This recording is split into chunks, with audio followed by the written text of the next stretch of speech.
Hey, I'm Chef Brian Henry of the Angle Iron Kitchen. This is the Taste of Kawarthas.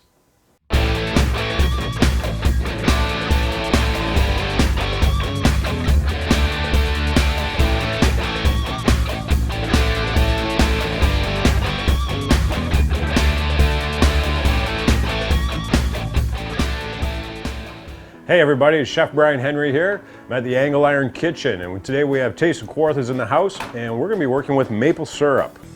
Perfect time of year to get out, get tapping trees, and then we have to bring it back into the kitchen and get cooking with it.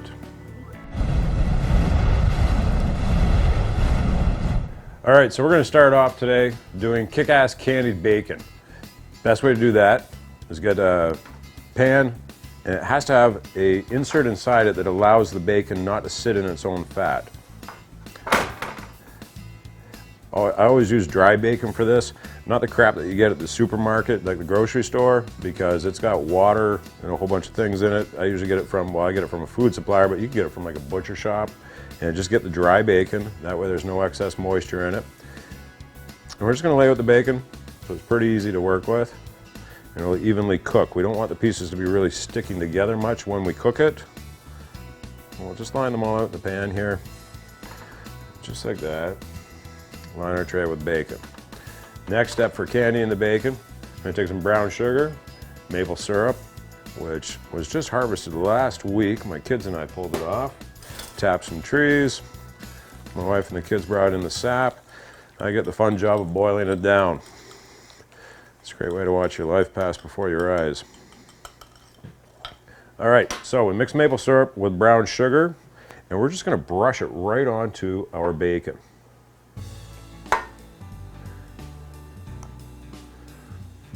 And this is something we're going to have to repeatedly do. It looks like I've got a lot, and it's because it's something that I repeatedly do while it's being roasted. We keep putting extra layers of the brown sugar and maple syrup on it, and that way it starts to caramelize and get a nice sticky crust on it. And it'll make the bacon almost twice as thick as it normally is. I'm going to put a little bit of extra salt, a little bit of extra pepper,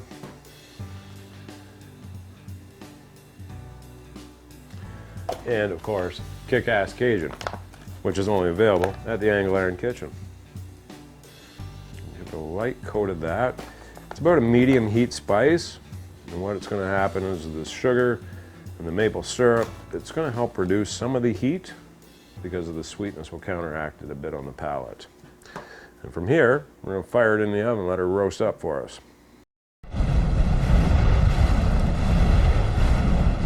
All right, so bacon's in the oven. We're getting it all cooked off. Want to set up for an entree type course, so we're going to do a maple salmon. Once again, salt and pepper it. Be kind of liberal with it. Don't under-season, season like a chef. Don't be all worried about your health and such. You want to make sure your food tastes good. All right, so we seasoned it up with salt and pepper. I just want to put some thyme on it. Now, I used to always just put maple syrup on my food when I was cooking. It's sort of like what I did with the bacon and the brown sugar, but when we're cooking foods in the oven, we'll see it react differently with the bacon, but with salmon, most of that syrup's just gonna run off and get wasted on the tray. And I've switched it up from doing that, and I prefer to use maple sugar. So basically you would take your maple syrup, process it so that it comes to a hard crackle stage or a hard candy stage. Then you're gonna grind it up, and it comes up really nice into a fine sugar. And this will stick to the salmon. It's going to start to dissolve once it comes in contact with the flesh. It's actually going to stick to it. It's going to be really, really nice. And we're going to put a couple coatings of this sugar on it while it's cooking. And we're going to put another coating on it when it comes out. And we're going to hit it with a blowtorch. And the best part about that is it kind of gives you a creme brulee crust on top of it, just like you would see on a creme brulee. But it just really brings out the strong flavors of the maple syrup. Strong mapleness, a little bit of smokiness. It almost tastes like you're at the Sugar Shack. So give it a good coating. I keep going back and forth just because the sugar's starting to dissolve into it. And that's what I want to see, but I want to make sure we have a good liberal coating on it. And also you can kind of control how much you're using. You don't get a lot of wastage as you would with maple syrup where it just runs all over the tray. And that's that.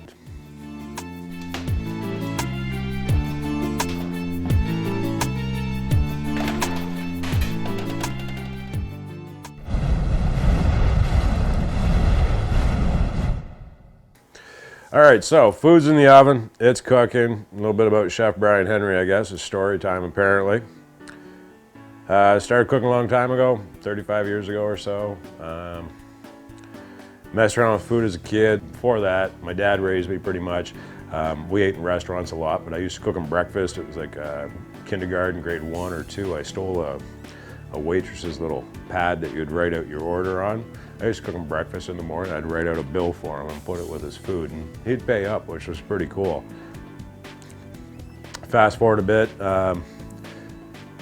ended up owning my own restaurant when I was about 21, 22 years old, give or take.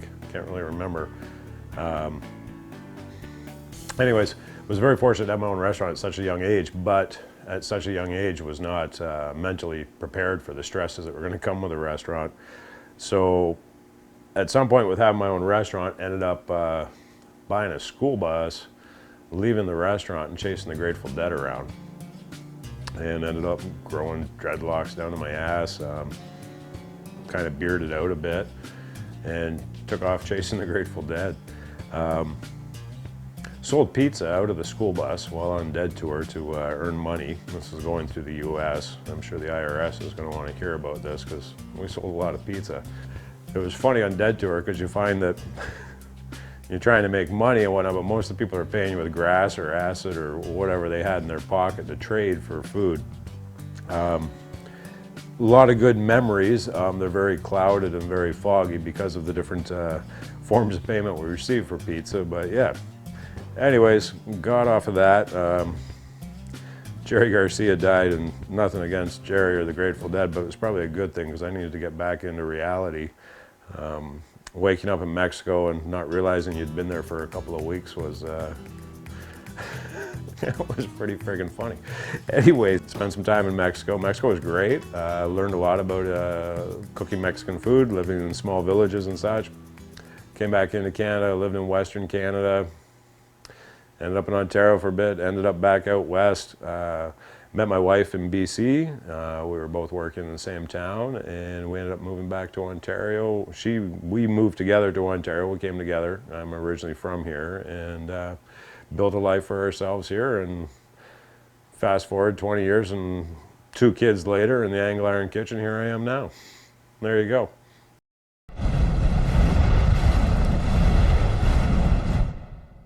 I took a job in the area at a place that I came into sight unseen, and it was kind of like online dating that went really bad. Anyways, ended up in the area, and we're driving through Lakefield one day, and it was in autumn. You know, the leaves are all changing color, the sun was just setting, and we were driving through town. You can almost smell the friggin' apple pie cooking in people's homes, right? It was just sickeningly picturesque. I expected to see Barney Fife or some sort of Mayberry shit going on. It was just gorgeous, and we decided, all right, let's stay here. And we even saw a police officer walking up and down the beat, Barney Fife, I guess, checking all the doors on the businesses, making sure that they were locked. Now, that was 20 years ago, and obviously policing policies have changed. They don't do that anymore, but Lakefield has such a great small town, hometown kind of feel about it, and we really fell in love with it, and we've been here ever since. So yeah, we like it. We're out, we live out in the country. We got 6 acres. We're raising 2 daughters. We're raising a bunch of chickens, dogs, cats, you name it. I think we're getting a goat is the last thing that I was told. But we also harvest maple syrup, and that's why we're doing maple syrup today in this segment. So yeah, there you go.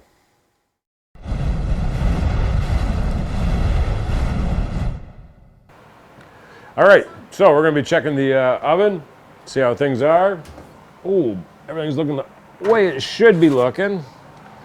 Just set that for the moment. Brought the bacon out first. It's been in the oven at about 350, 375 for about 15, 20 minutes. Set up a cutting board to work with. I'm just gonna bring the bacon over here. I'm just gonna transfer our slices over.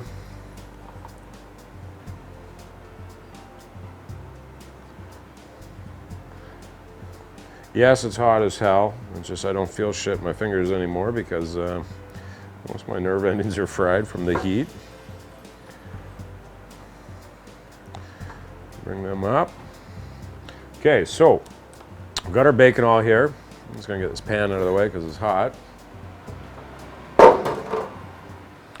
And bring up a board to set it on. All right, so catering, it's very easy to take the bacon, just cut it into nice little easy manageable size pieces. You're gonna arrange it out on a board or on a plate. Just cut them on the bias, makes them look a little bit better. Now you can chop these up, use them in bacon bits and a Caesar salad. You can make a sandwich with it, grilled cheese with brie, apples, you name it, it's gonna be good. Anywhere you're gonna put bacon, put your candied bacon. It's gonna taste awesome. All right, whoops, it goes over. Okay, give that one 4 cuts. All right. So your bacon's done. You can do a couple of things with it. Just think about whatever's going to complement bacon. So I've got some dried cranberries here. Oops. Take those, chop them up a little bit finer. The bacon's still hot and sticky, so anything that we put on the bacon is going to stick to the bacon. So for some of these, we can put chopped up dried cranberries on. Put them on all of them. And then we're going to add some toasted pecans on top of it.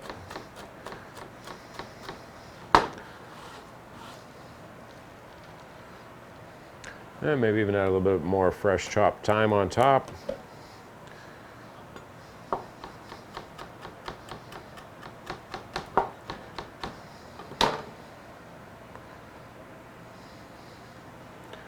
And that is kick-ass candied bacon.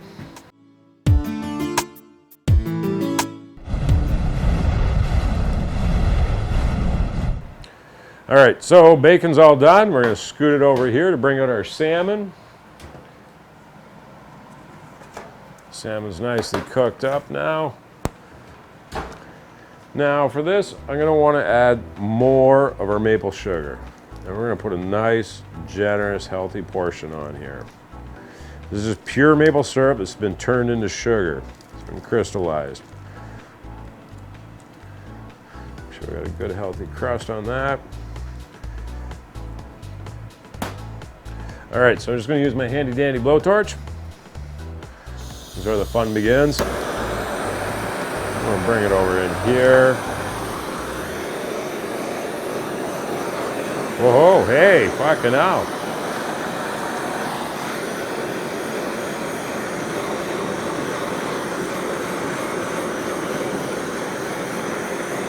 All right, so note to self, obviously paper's flammable. Apparently, didn't quite catch that one in the setup here. Paper caught on fire, shit happens. Fuck it. All right, so the fire department's been called. They're on their way to help deal with my little faux pas, we shall call that. We're gonna set our salmon here. I'm just taking the skin off. I always bake the salmon with the skin on. It just makes it easier to release. I set it up onto a nice board here. So now your top has a nice charred brulee or burnt kind of crust on it. I just broke like one of the big rules in setting up food. It's supposed to be odd numbers, so there should be 3 or 5 on there, not 4. I don't think it really matters. But again, we can look at topping this with, get rid of our burnt paper here. Gonna come back to haunt me. Chop up some more cranberries. Chop up some toasted pumpkin seeds. And some more of our candied pecans, or I guess they were just toasted pecans. It's candied salmon. I'm just gonna go like that on top with a mixture of all of it. And then we'll just put our little culinary school sprig of herb that has to be on there. Make it look good.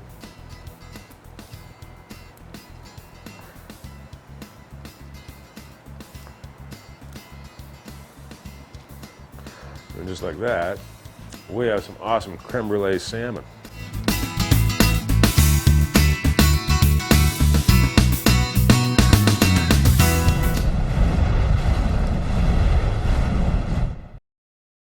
All right, so this has been all cute and food and drink-esque. All right, we made some nice dishes here, but let's get serious about this shit now. I'm gonna cook like a chef now. So we made some awesome bacon. Guess what we're gonna do? We're gonna take some of that bacon. Bacon on anything tastes good. So we're gonna take some of our nice candied bacon, then chop it up. It's going on top of that salmon, all right? So we've got pumpkin seeds, burnt maple syrup, candied bacon, kick-ass Cajun seasoning. That's going on top. And next, we gotta add something more to this. So we're gonna take some butter, get the butter melting in our pan. I'm gonna wanna use up any leftovers that we had from the brown sugar and the maple syrup from doing the bacon. All right, butter's in the pan. We're gonna get rid of all those leftovers. It's the brown sugar, maple syrup, a little bit of kick-ass Cajun in there. So we're just cooking that off in the butter. We gotta hit it with some rum.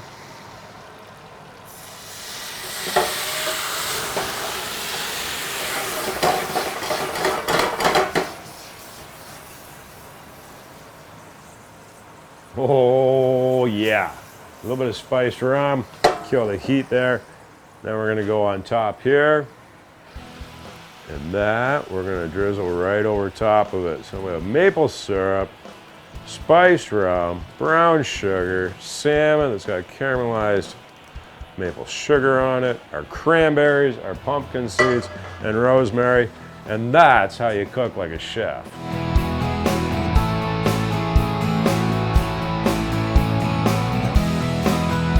Hey, I'm Chef Brian Henry at the Angle Iron Kitchen. This is the Taste of Kawarthas.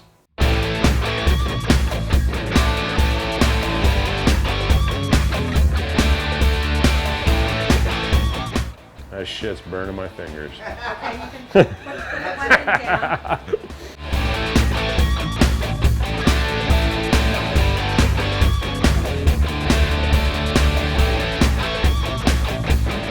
There we go. Oh, there's always alcohol in my kitchen. Oh yeah. Oh, sorry, I'm fucking, you got your headset on. Let's turn it Fucking,